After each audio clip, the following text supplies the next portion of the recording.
Decebalus, the Dacian king who ruled over Dacia from 87 to 106 AD. These are various images of the Dacian king bust. The bust was found in the Forum of Trajan, and since 1882 it has been added to inventory of the Vatican Museum.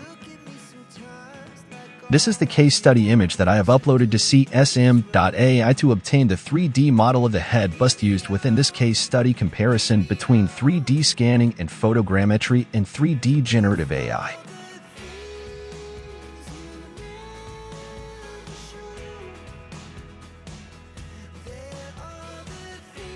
Now let's check the 3D scans used within the case study. The first one was created using 20 images and is available on Sketchfab.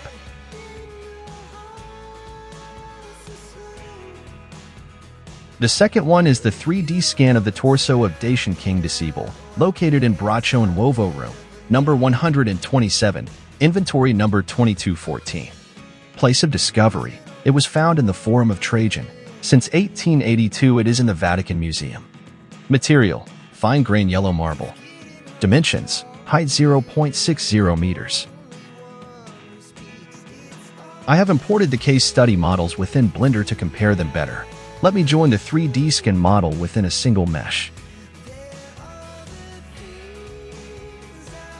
As we can see, the details on the 3D scan are very good.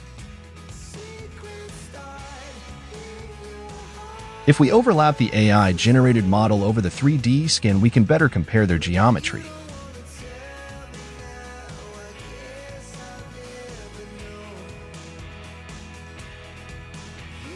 Without the texture enable, we can see how rough the AI-generated mesh is compared to the 3D scan.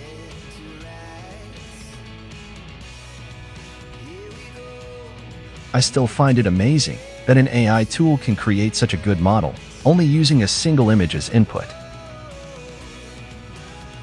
We see that even the 3D scan has various rough edges, for example on the nose of the statue.